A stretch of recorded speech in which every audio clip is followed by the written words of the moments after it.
They like jet airplanes. Woo! They like long limousines.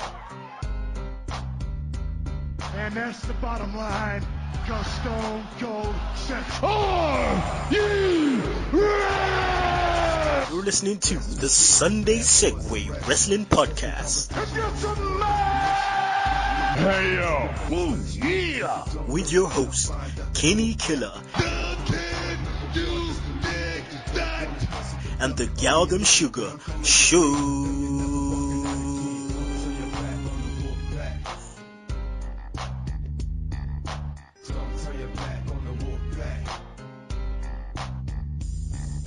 Hello everyone and welcome to the Sunday Segue Wrestling Podcast. It is Sunday, it's episode 58, and I am the man of the hour, too sweet to be sour, the one man with no Instagram, Kinny Killa. And as always, I'm kicking it with the hashtag tech guy, the wash wizard, the Newport Knight, the Gal Dem Sugar Shugs. Yo, yo, yo. And today, people, we have three lovely guests as usual. We have the Irish commodity herself, Miss Vicky Earls. Hello. Hello. Master of the top rope elbow, Steve Dawson. Hey, yo. And my brother from up north, Mr. Anthony Walker. Yeah, what's up, guys? All good. So, Anthony, how's your weekend been so far? Weekend's been fun. Been very busy with the podcasts that I've been doing. The Wrestling Matters podcast and the Wrestling Revolution podcast as well for CBN Radio. But, yeah, other than that, it's been a quiet weekend. And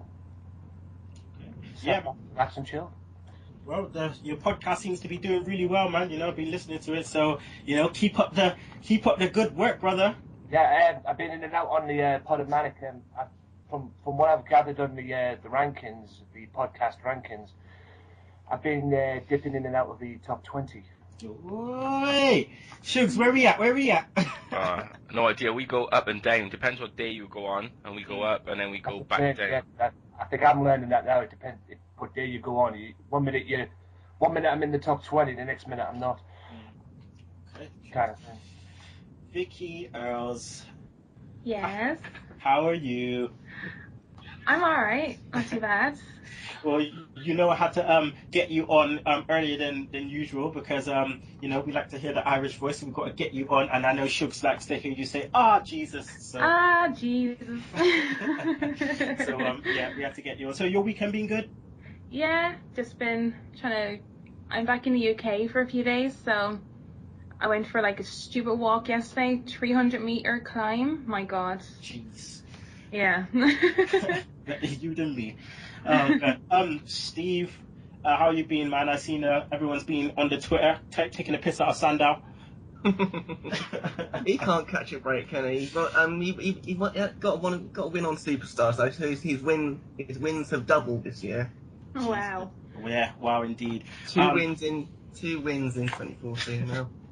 Shug Daddy back from last week. Yeah, you were over our neck of the woods in the southwest, you know, running around going on crazy. So you back now? You all good?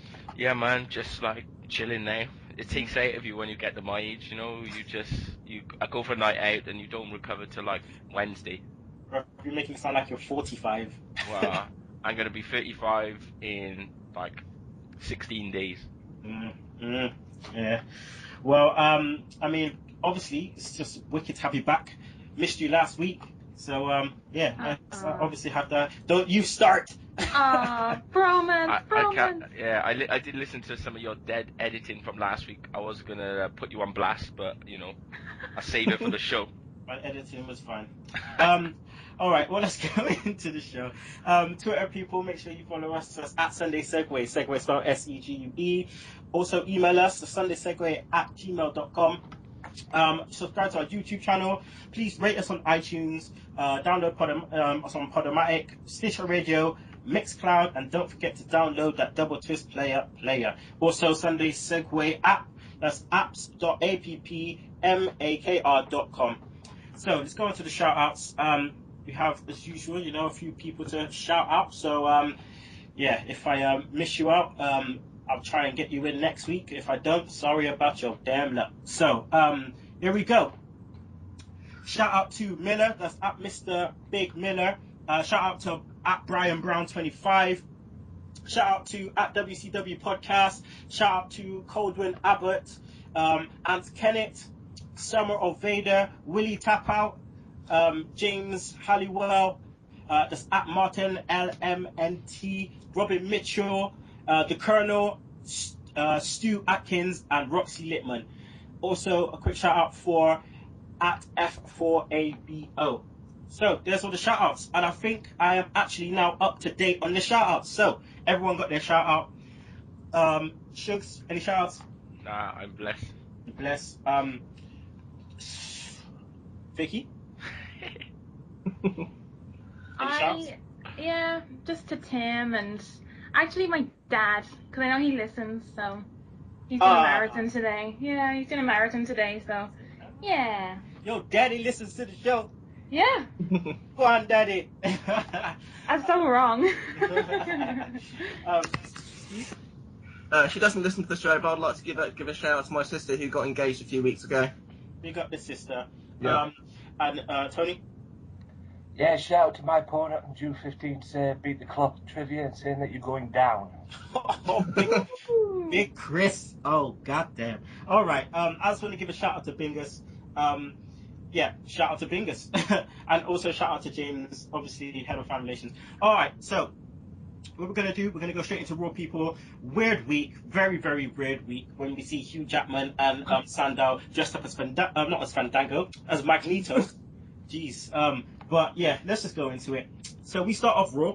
Cena and the Wyatts. Shugs, we start with Cena asking the WWE Universe, why?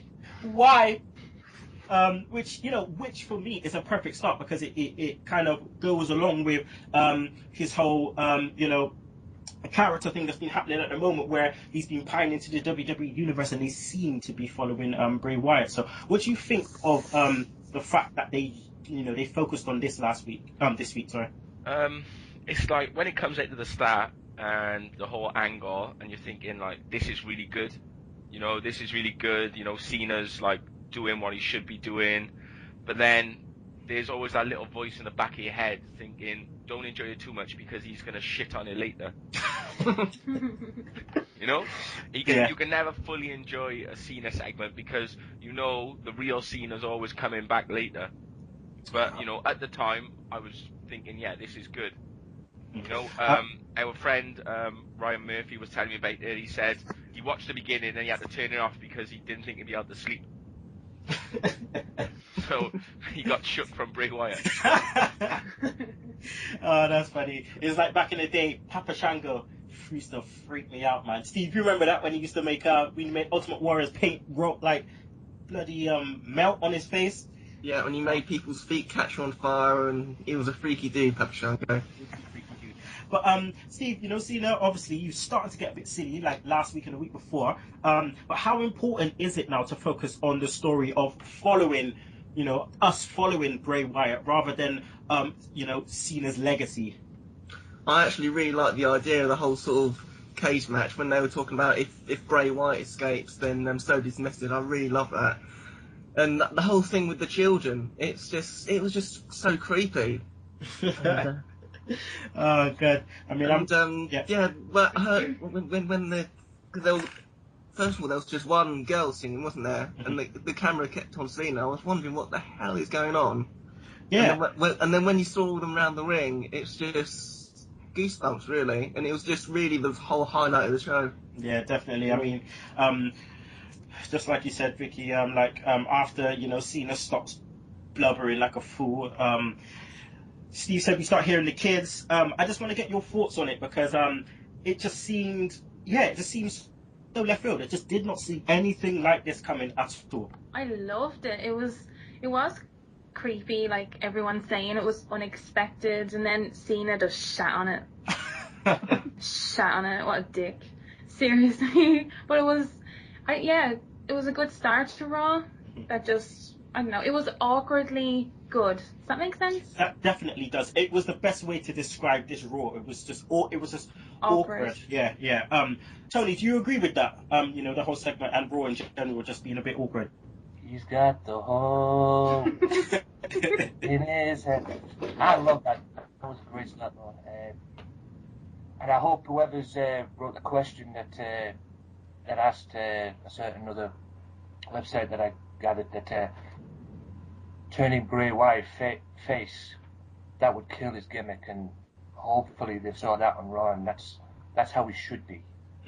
Playing mind games with people because he's good at it. And Cena, the reaction to Cena, I like Cena, but the reaction on Cena on Raw was priceless.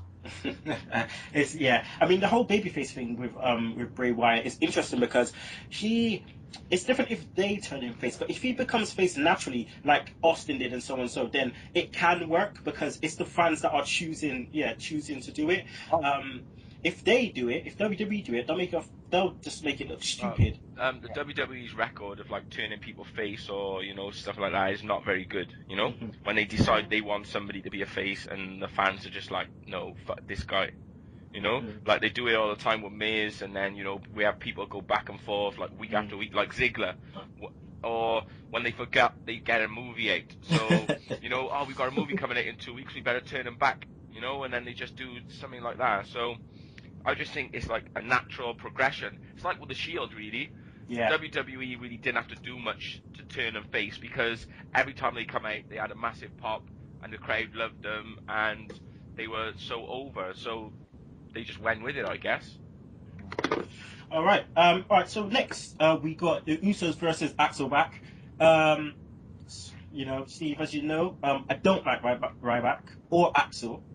For obvious reasons. He's a bit dry, a bit flaky. But this match did wonders, though, for the Usos, using the whole injured kind of babyface technique, didn't it? Yeah. Classic face team tactic there. Just sell an injury, make up for the hot tag. And I thought it was a decent match. It wasn't anything too special. I'll probably forget about it in a couple of weeks. But I like the finish when the Usos had the blind tag, which is something they've been doing a lot of. And they came off with a splash while Axel was doing the perfect flex. I'm just thinking now about Axelback because they're giving them a push and it's a bit weird. But I mean, the Usos at the moment, they're kind of, they're getting over slowly and surely. The fans are just, giving a better pop.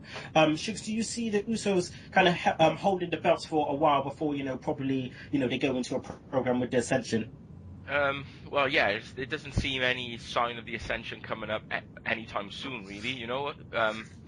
Because obviously, with bringing people up, Paige has come up, Bo Dallas has come in.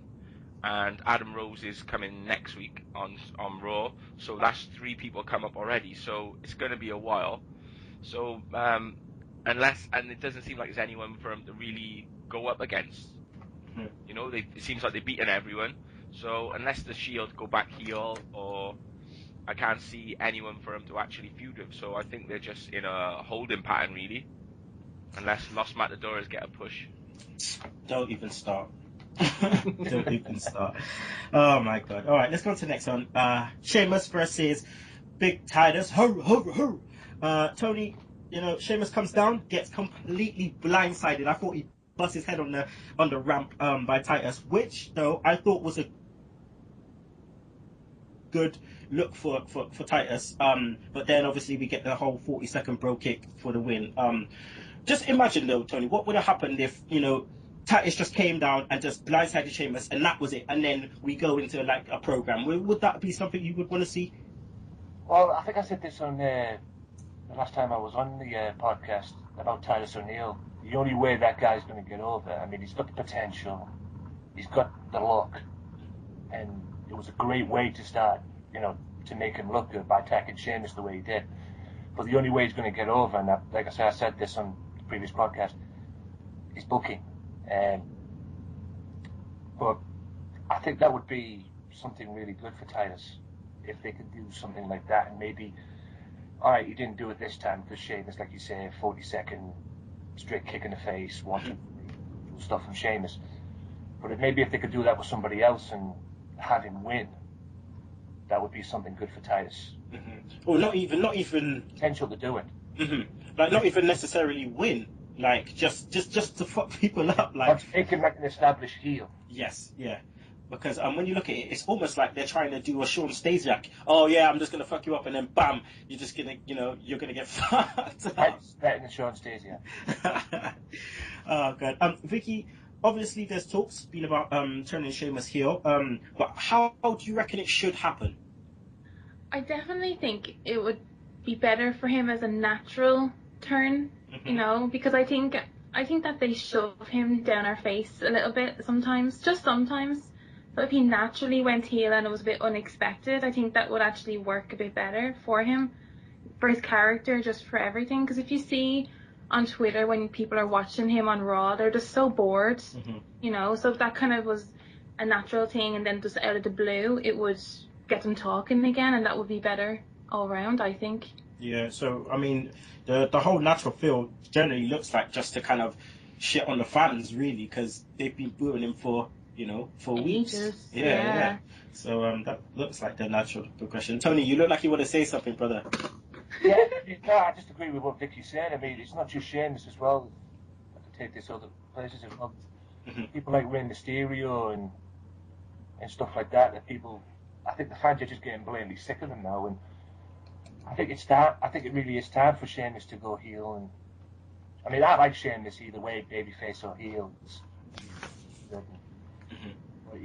But people, I'm starting to agree with the master, so to speak. I think it is time for Sheamus to get a heel run. Yeah, because he could be become the Irish monster that he can be. Yeah, because he could be like a devastating heel, like literally just effing people up. Like he doesn't even need to look like a wuss. He's just a heel. You know what I mean? He's big. He's strong. I mean, I remember when he started off as a heel, and he was wicked. He had a unique look. He was coming out, messing people up, not scared of Cena, taking it to Cena. Tables match, yada yada yada. But yeah, we'll soon see what happens. All right, next. Oh, actually, I just want to give a quick mention, because actually next in on the Raw was Ziggler, Sandow, and Hugh Jackman. But I'm not going to talk about that, because that segment can eat a dick. Shit.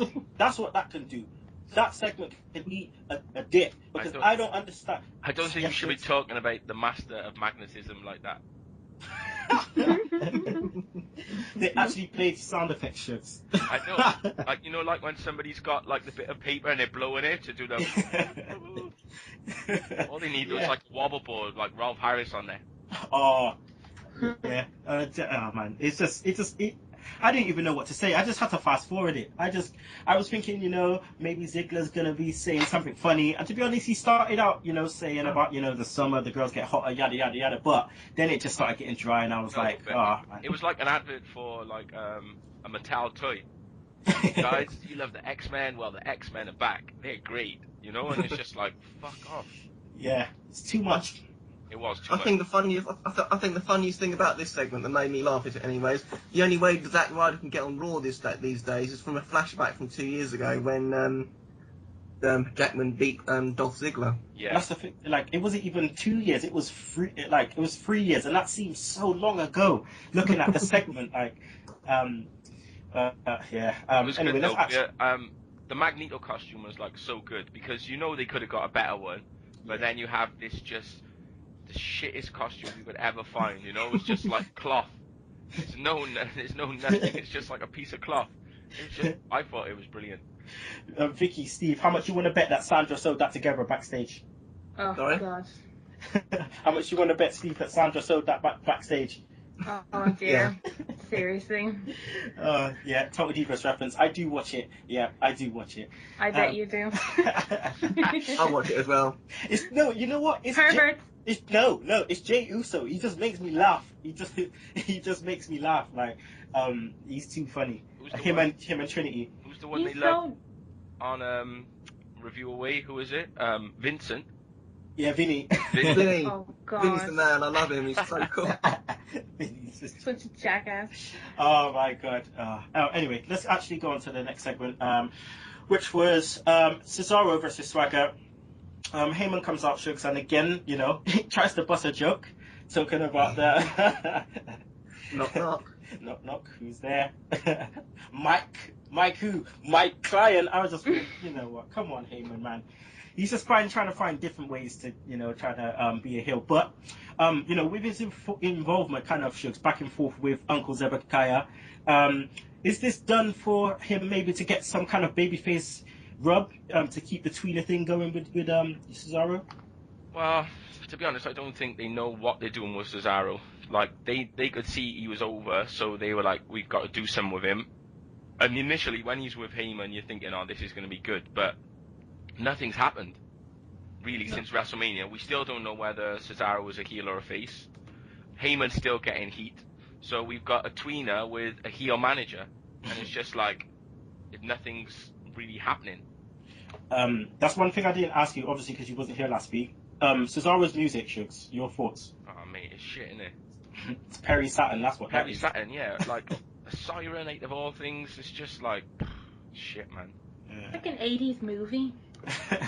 Literally.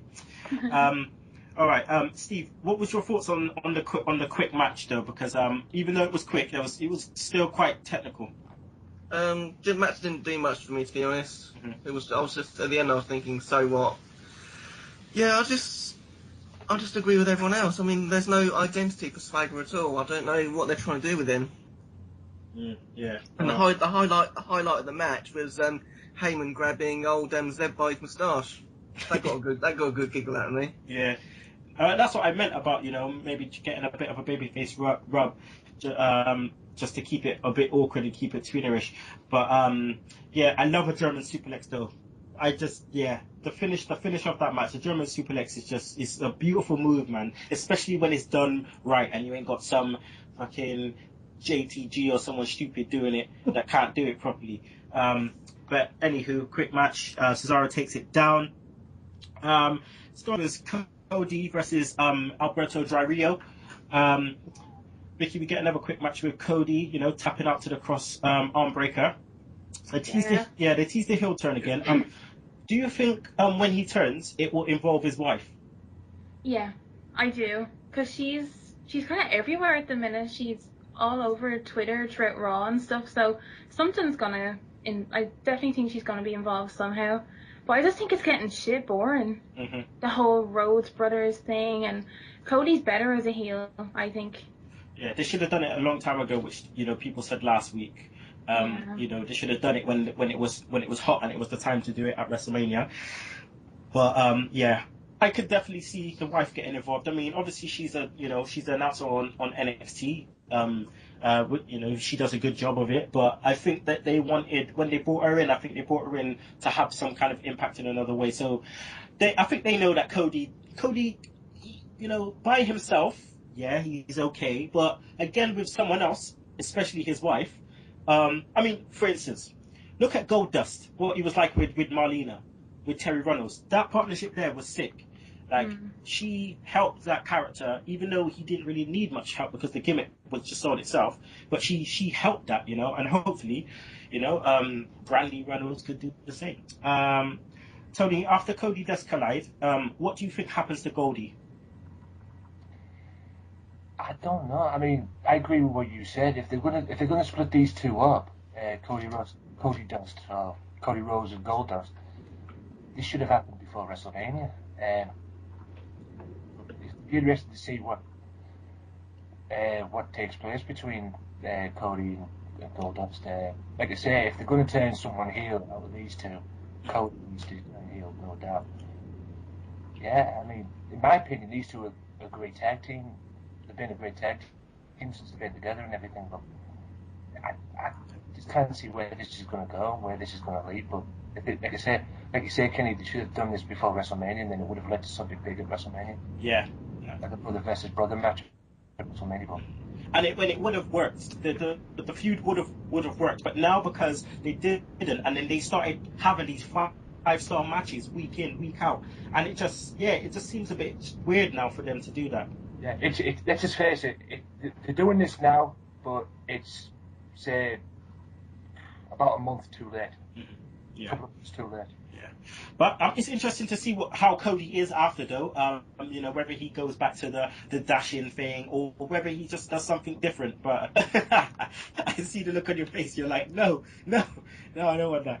Not Lex Luger, for Pete's sake. Oh my God, the narcissist Lex Luger. I never. Cody Rhodes. All right, let's go on to the next segment, which is all of ours except for Vicky's favorite segment, Rusev versus Xavier Woods. Steve, just one name. Say it. Perverts. Say Lana. it. Yeah. Nemanja. Nemanja. What else is there to say, really? I mean, what else is there to say? She got her own theme song. She comes out. Comes out, bit bilingual, talks a little bit of Russian. Not good, obviously, not in a good way, because she's not actually Russian, she's an actress, but, doing her thing. Still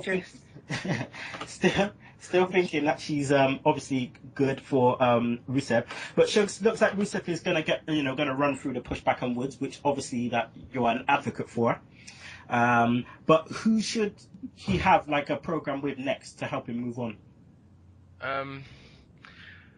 I don't know. It seems like he's having these matches every week with these two idiots, but then like, what is the mid card? Who is there to build him up? Who is a strong mid carder that you think if he beats them, then he's elevated himself? You need to create a mid card for people like this when they come in to have, just targets or people that when they beat them, because we can't go off against Barrett because they're already pushing him, and then does he go against someone like Jack Swagger, but then they're both heels? There's no mid-card faces for him to fight, Kofi Kingston. Exactly. No. But that's the thing. We said it a few weeks ago, there's a massive, huge gap between the lower card, there's no mid card. So it's either you're the lower card and no one gives a shit, or you're the top notch, you're the main event. And it's like, if he fights, I don't know, I mean, obviously he wouldn't fight Del Rio because Del Rio's he's a heel. But say if he was to fight Del Rio, then who does he fight after that? Because then he goes on to being kind of a main event. Because if he fights Cesaro, he fights anyone like that, you're only going on to kind of main event. So obviously he needs to stay low, but which means then his matches really don't mean nothing because he's facing nothing people. So it is quite awkward, but and this is why I think they should have kept him on NXT just that much longer until they create this mid card. You bring in Barrett, you have an IC champ, and then you create something around him. But it's just gonna be probably a few dudes just kind of lingering around now. But you say something, Kinny. Yeah, go for it. Seth, is it me or am I the only one who's thinking that he's getting a little bit of a push start, so to speak, like the old Brock Lesnar when Brock Lesnar first came in? To a 2-on-1 handicap match at Extreme Rules with Xavier Woods and R-Truth. Back in the day, Brock had the same kind of thing. This was his first go round. Yeah. He had the same kind of thing with the Hardy Boys. Yeah, I just think, I know what you mean. They did the same with Ryback though. He was doing that so he could do like his move on like 2 people, then like 3 people, and lift them up. And look what happened to that idiot. Yeah, it's just gonna be interesting to see how his character develops, because what they're giving us, it can't just be that. It can't just be that. Yeah, he pulls up his hand, kind of, Muay Thai kind of thing. He does the Muay Thai kicks. He wears pajamas. That's kind of it. Like, there has to be a bit more, and hopefully, as time goes on, Lana will bring a bit more out in the gimmick. Something may happen. But what may happen is what happened to Umaga. You run roughshod, and then you face up against John Cena, and he just kills your gimmick, and it's done. Super Cena. Yeah, exactly. All right, we'll go to the next segment, but before that, just a quick mention. All right, 3MB Los Matadores WLC match. No comments. None. The only thing good about this, Kenny, it's on the pre-show. It shouldn't even be on the pre-show. No. Like, it should be on the app, just there as something bonus, just on the app. Like, but Shugs, WLC. Yeah, I can't wait. Like, I just want to see what's going to happen, like, to see what makes up a WLC match. Apparently they're gonna have like small ladders, small tables, like small chairs and stuff. Like I want to see Max Mini just make a return. Yeah. Like Max Mini, Supernova, them little mans, yeah, the little midget dudes, like, yeah, just make them see a return. That's something, but I don't know. I'm not gonna tune into the pre-show. That's like it's matching back in the day when Max Mini was around. So, but look at it too. Yeah, it's train wreck. It's going to be a train wreck. all right. Anyway, let's go on to the proper segment. Bryan, Steph, Kane, and Paige. Tony, Bryan comes out with Brie in a neck brace. Should they have kept Bryan off TV until the pay-per-view? Yeah. No? If they've got a pay-per-view coming up, they need to put him on. They need to establish him, keep him out of the ring. Mm-hmm. Keep him out of the ring and that, because of the neck race and everything, and not have him compete. But they've got to find a way to build this. Well, keep building this big feud that he's got now with his former tag team partner Kane. But I mean, Bryan's got his hands full. I mean, with Kane, in my opinion, this is not going to be a WrestleMania kind of thing with him on everything. He's got his hands full with Kane because Kane's been the big red monster's back, not the big red brown noser. Big red monster's now back, and I'm personally glad about it. But so could they have had just Daniel Bryan at home via satellite, with Brie sitting next to him, yeah, but he's not actually at home, but they make it like he's at home, and then Kane just turns up in the camera, like he just turns up in the backstage segment or whatever, at Daniel Bryan's home or whatever, effing up Daniel Bryan, and we cut off screen. Like, yeah, it's just something different. I mean, they don't really do them kind of, via satellite from home kind of things anymore. I mean, the last infamous proper one was, the Orton Triple H. Triple H, I'm gonna fuck up Orton in his own house when his girlfriend's there, kind of thing. But yeah, Steph continued to be gold on the mic, but then she kind of gives Brie a Divas title shot against Paige. Where the hell and what the hell did she do to deserve that? Like, Tamina, she might be facing Tamina on Sunday. What? So then Brie just magically just gets a title shot. I don't think they know what they're doing with anything regarding Brie or the Divas. They're just throwing them all around and not giving a shit. I didn't like that aspect of giving her a title shot, but I guess they just had to make Brie and Bryan look a bit stronger. I don't know. It was just a bit random. Yeah. Just throw it out there, might please people, but yeah, it was a bit fucked. I mean, I guess all you got to do now is just fuck up someone's partner, and then you'll get a title shot. Yeah. Yeah. Where's my title shot? that was that was a layup for you, bro. Exactly. Where's my title shot? Where's my title shot? Paige comes out. Just play my music. Just play my music.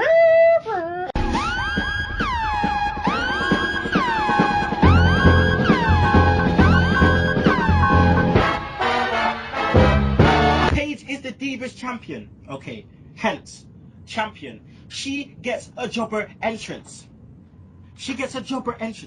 What are you trying to do to this girl? Really? You make her drop her NXT Women's title.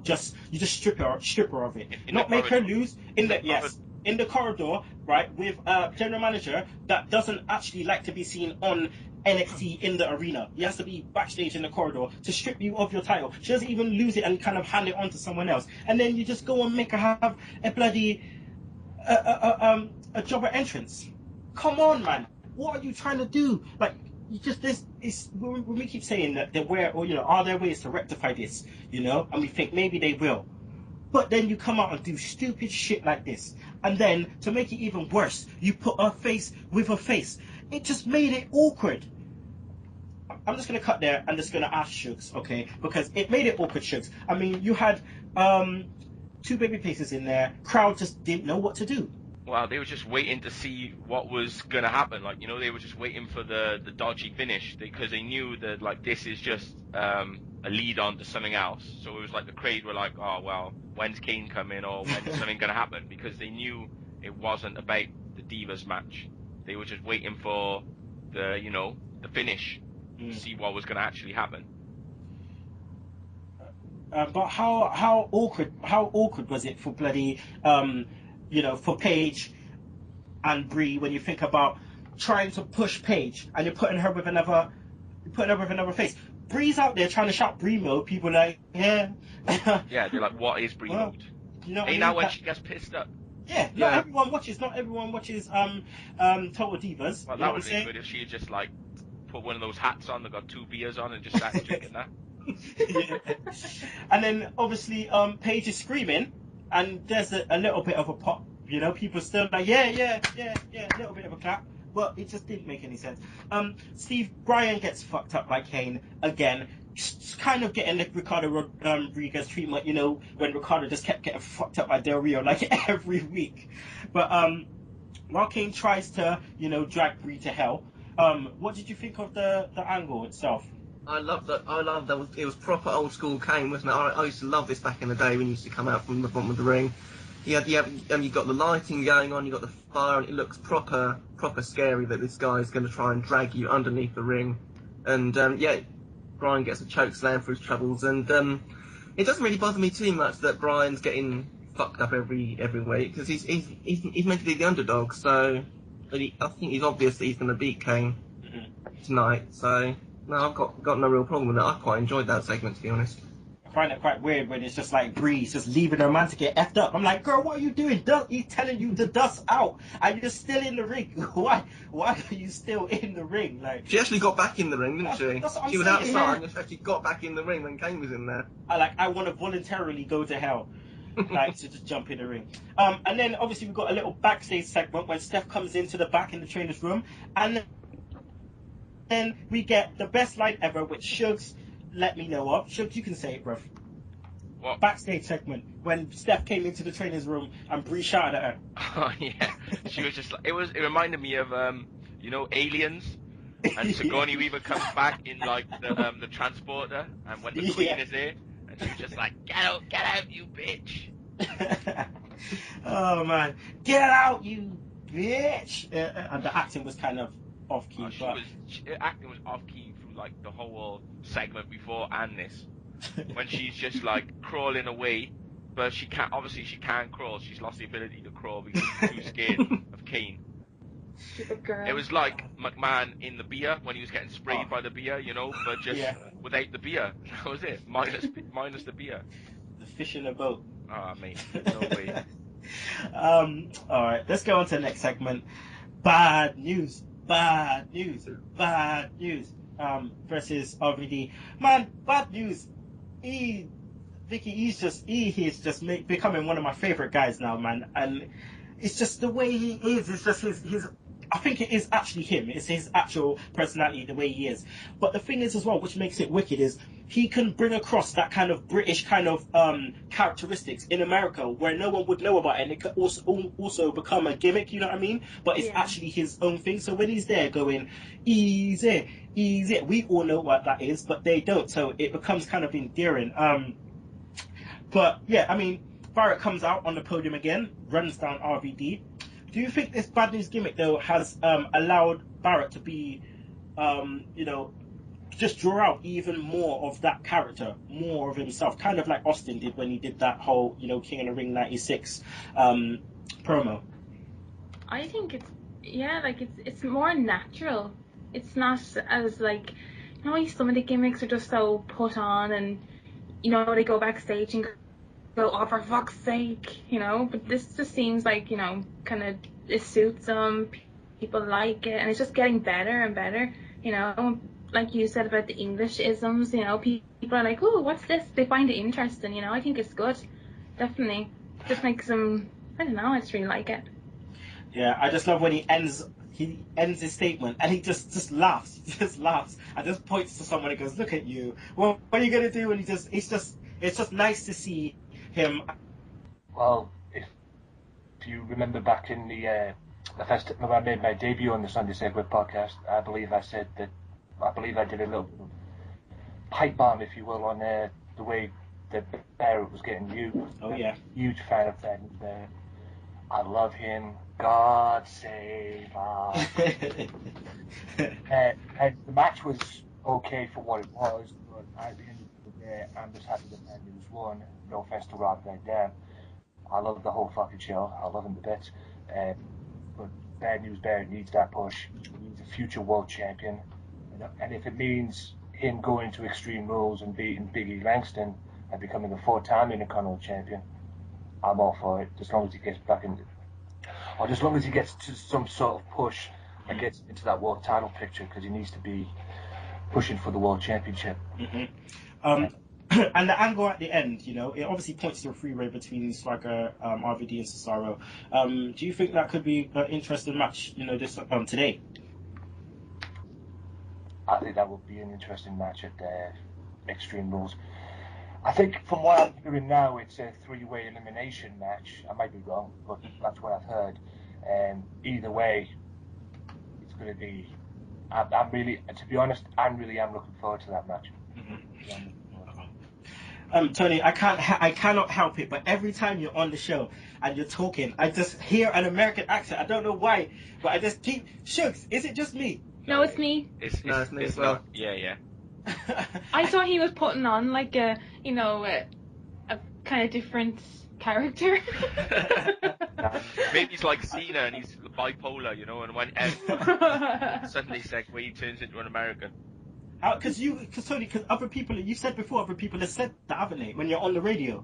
Yeah, I believe you. Well, it just shows you listen to my podcast, because I did a I think it was for the CVFM one as well. I mentioned this on the CVFM, and everywhere I go, people have always asked me, "What's this American?" I mean, one time when I was at CVFM radio, the boss came up to me and said that he's got asked many times, "Who's that yank on the radio?"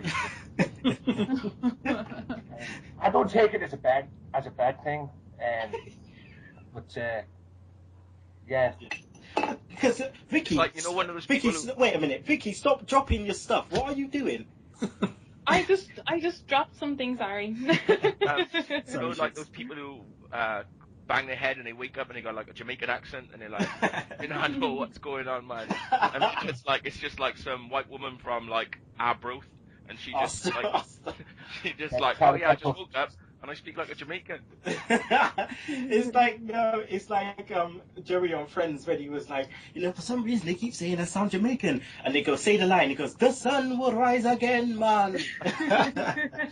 But no, Tony, to be honest, yeah, what do you reckon it is? Is it because, you know, obviously we're just so used to watching wrestling for how many years, and, you know, because back in the day, man, I used to look in the mirror and spit promos here, there, and everywhere, and then, you know, all of a sudden, you know, sometimes you do end up talking like that. But what contributes to that? I don't know. I'm just perplexed. Like, it's just interesting to me. Yeah, it is what it is. I suppose maybe it was because of that. I mean, I'll be honest right now. I'll spill the beans right now on your show. I used to do the same thing, you know. Wrestling mark. I mean, when it comes to me watching wrestling, I'll go back to the early 90s, some late 80s of watching wrestling. And then I was like that when I was a kid as well. I wanted to be that wrestler on the TV, Hulk Hogan, for example. You know, I wanted to be that guy. So, yeah, maybe you're right. Maybe it is. You can clearly hear your northern accent. Clearly you can hear that as well. But every now and again, it's just... Anyway, let's just move on, man. We can't be putting you on blast like that. Like I say, I get it all the time. Let's go on to segment 9, which was Orton versus Reigns, the main event. Sugs Evolution comes out, chats with shit. We're followed out by Shield. Then we see Flairs return to Raw. And what was the fucking point? There was no point. There was no point. And this guy, man, he's just fucked up. Get him off TV, man. Let's remember him how he was, you know? Rather than, like, looking like he's the guy off fucking Robocop who went into the ooze. You know, man? Man. He was horrible. He was horrible. And He didn't even elbow drop. He didn't even elbow drop his jacket. that's what I mean. He can't. Yeah. He can't. Oh man. Elbow drops, you just have to roll him at the bottom of the ring, like under the bottom rope, and just like fuck it straight onto like a stretcher. I keep wanting to leave my last remaining memory, good memory of Flair when he had that confrontation with Jay Lethal on TNA. That was one of the sickest. I was watching that the other week. That was so good, so good. Have you seen it, Shugs? No, I've never seen any TNA. All right, just for this moment, yeah. Just click in when you get a chance after the show. Click in Jay Lethal and Ric Flair promo, and Jay Lethal does the Ric Flair to an absolute T. It's the so best impression I've ever heard of anyone. The best impression is so sick. Anyway, he kept on bloody saying, "Woo!" The camera wasn't even on him, and he kept leaving the ring. He was walking up the ring. He's like, "Woo!" Oh god. But he endorses the Shield. A bit of a weird rub. But yeah, Steve, you know, it was nice to see kind of new school with Roman Reigns versus kind of old generation in Randy Orton. How did you think Reigns kind of matched up against Orton? I thought it was a pretty good match. I thought they matched up quite well. And obviously they're pushing Reigns for the main push when the Shield eventually split up, and they're obviously testing the waters with this main event push by having him face off against like the Ortons, and I wouldn't be surprised to see him face Batista in the next few weeks as well. Okay. Tony, we get a kind of an even beatdown. We got Evolution busting up the Shield, and then the Shield coming back. Shield ending up with the upper hand. Do you feel WWE have kind of built this feud the right way?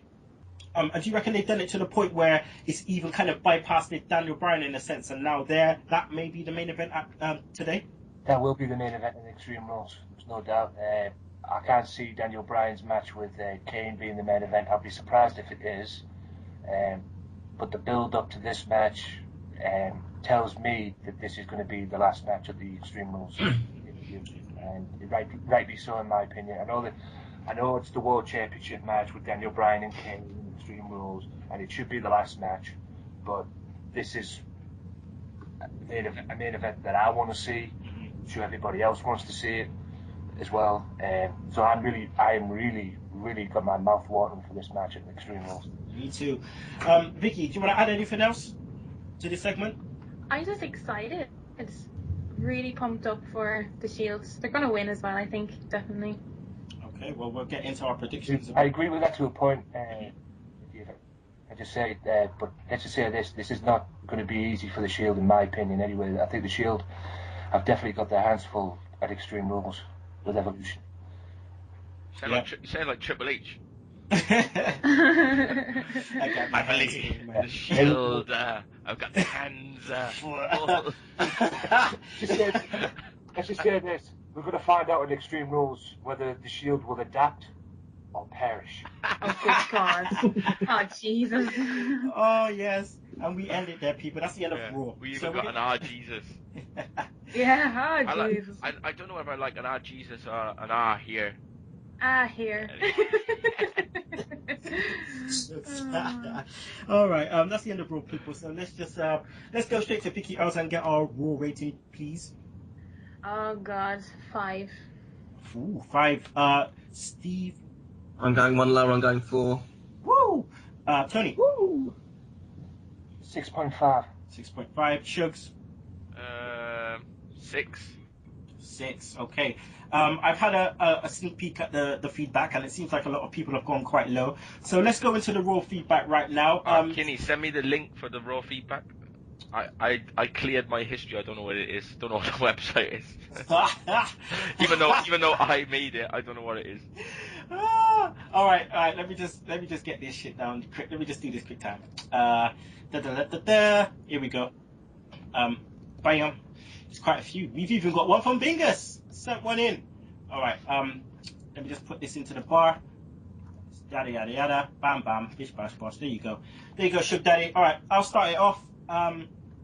With obviously Joshua Smith who will be on the show soon.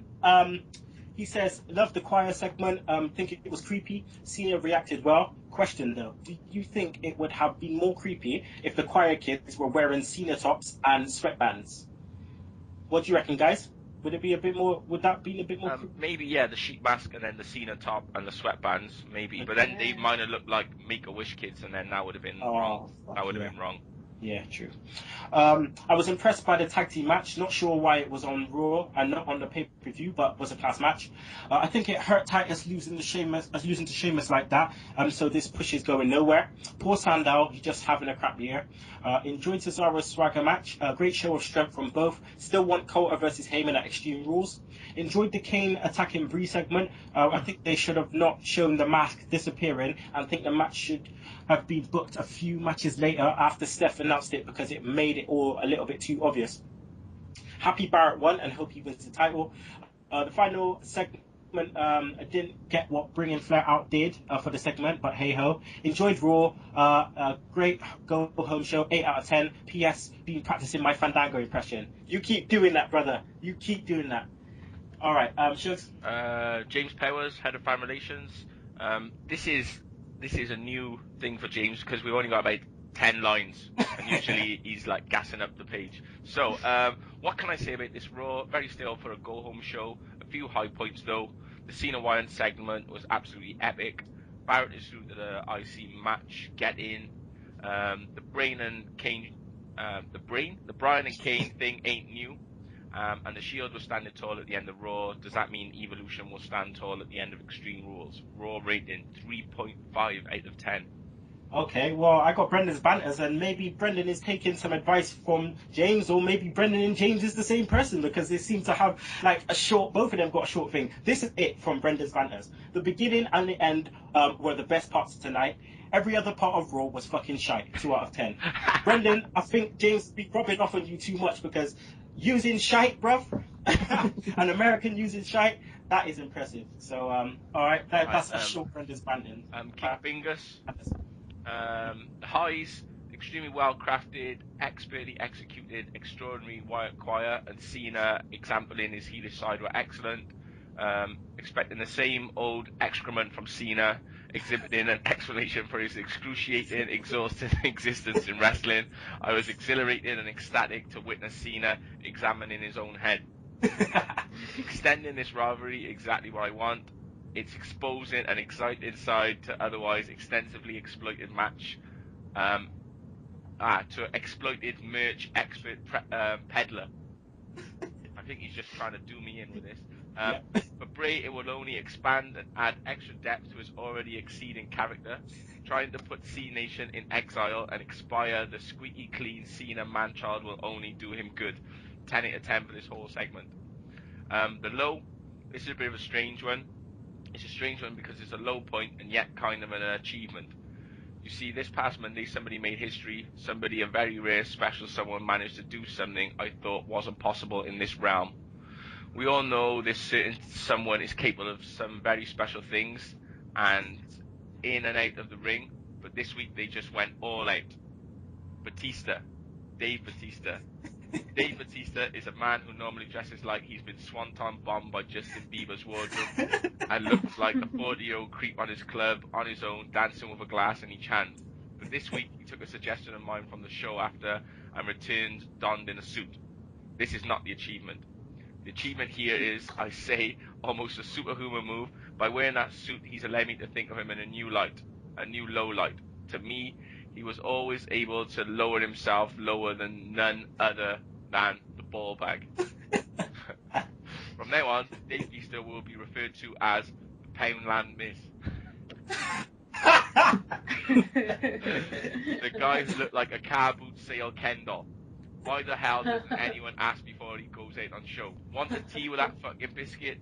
Poundland Miz, what a tit. Oh, fingers. Oh, fucking hell, bro. There's nothing left to say. The last one comes from Michael Cook. An amazing opening to Raw with Wyatt Choir.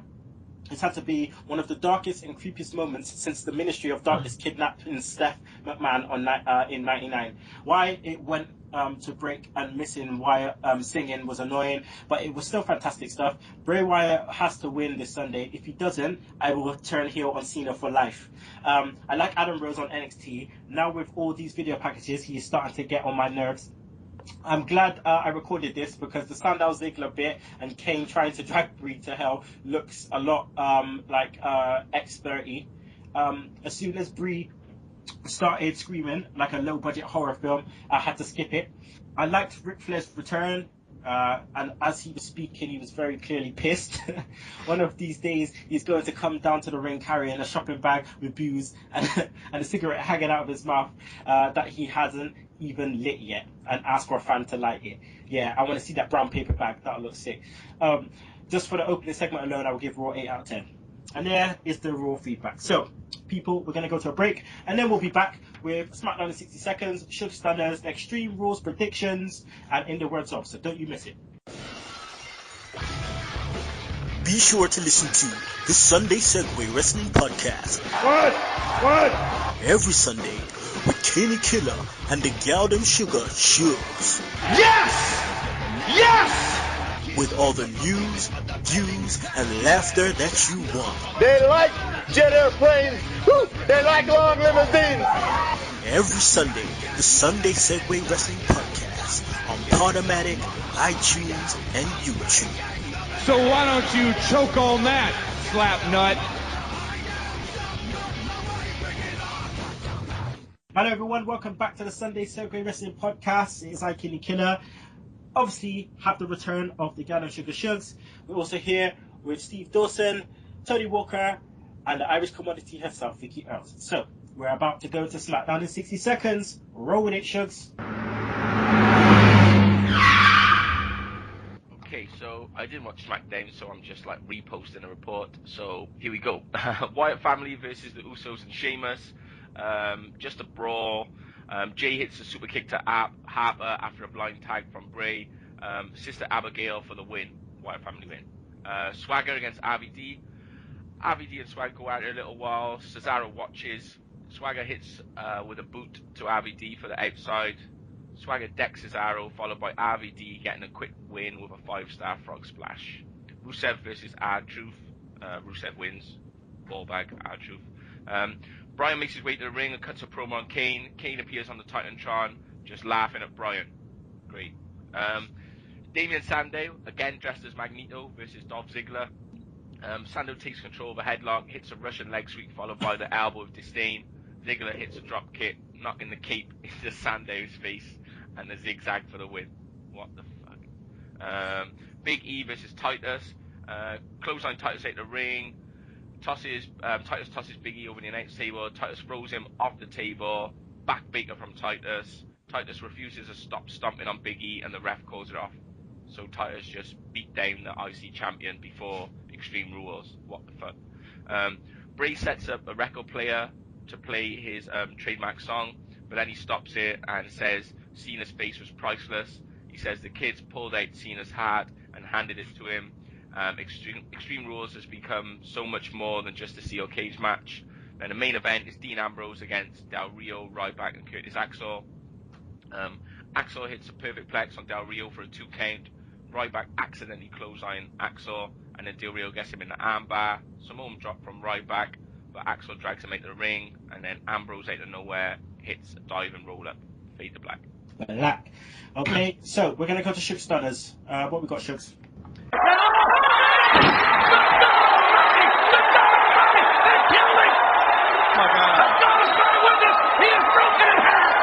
Jobber of the week, it's got to be Magneto. Because just like, what the fuck are they doing to Sandow? What has he done to deserve this? Move of the week. Was there any good moves? Because I can't remember any. No. No can I really. I mean, Roman Reigns speared Triple H, as he always does for the last 3 weeks. No, Paige didn't do the Scorpion Lock. I'm going to give it to Sandow for his magnetism on the microphone. And wrestler of the week, Bad News Barrett. 2 weeks in a row. Bad news. Bad news. bad news. Oh, I think that's 3 weeks in a row, actually. Either way, my man, Barrett. Okay, we're going to go into the Extreme Rules predictions now. We're going to run through the card. Everyone's going to give their predictions. Let's see. Ships. You got the spreadsheet? Yep. Spreadsheet's up. I just don't know where the matches are. Okay, here we go. So, we're going to start off with pre-show.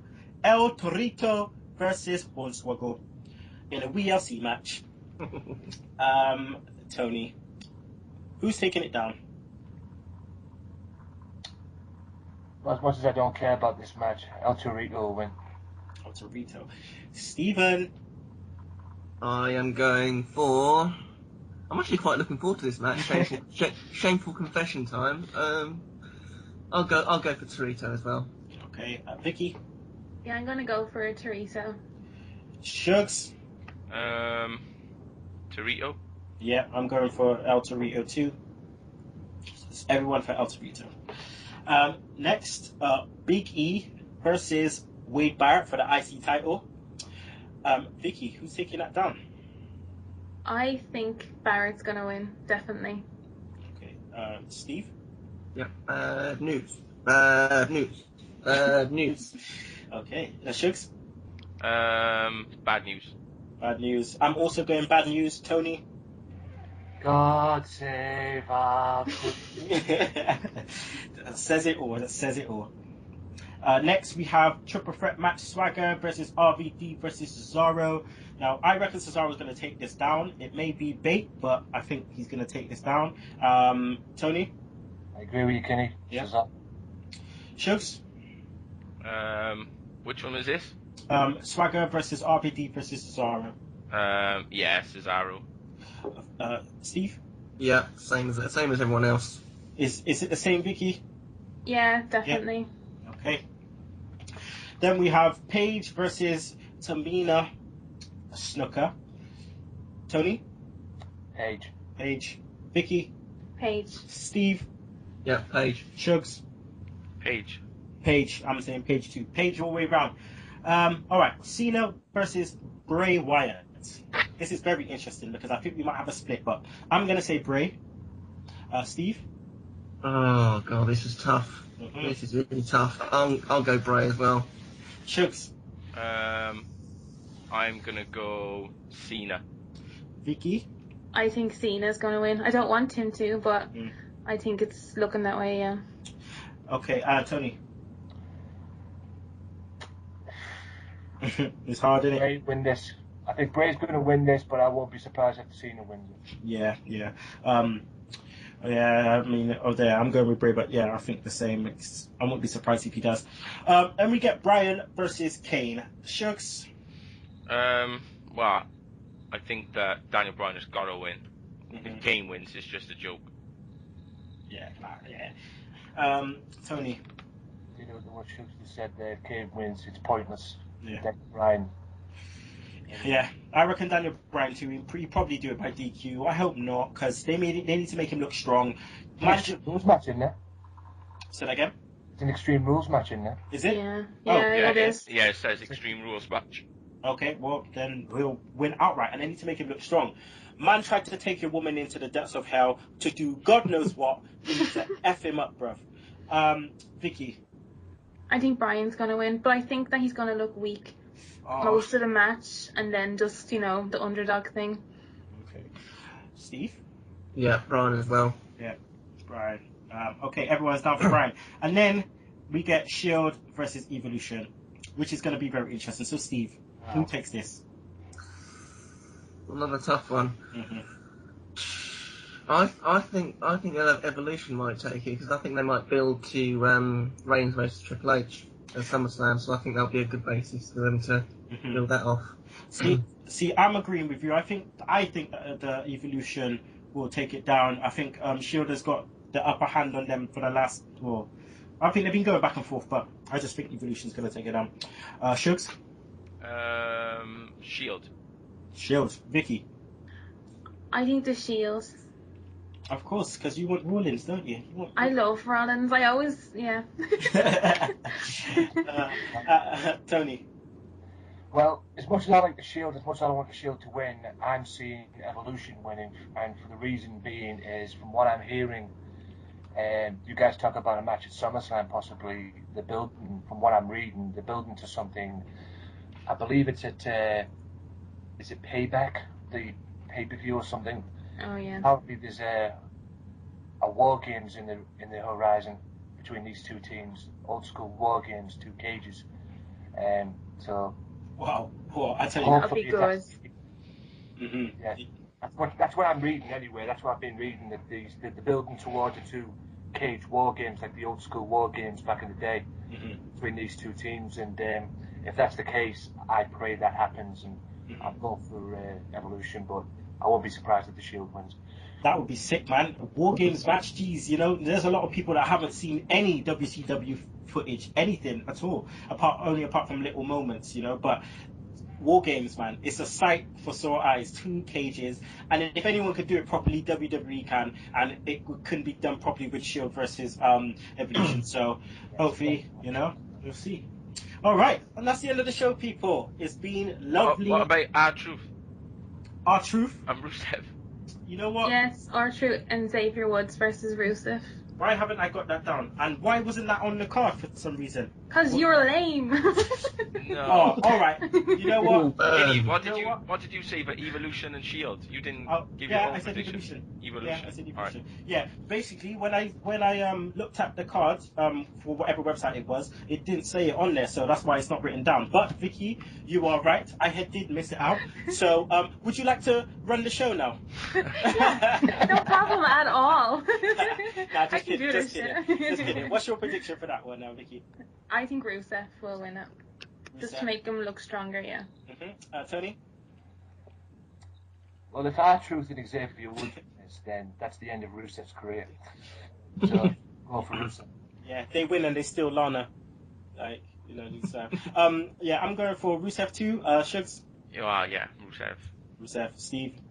Rusev will win with a double accolade. A double accolade? Yes, he'll get both of them in the accolade at the same time. Bruv, if he does a double accolade, that would look so sick.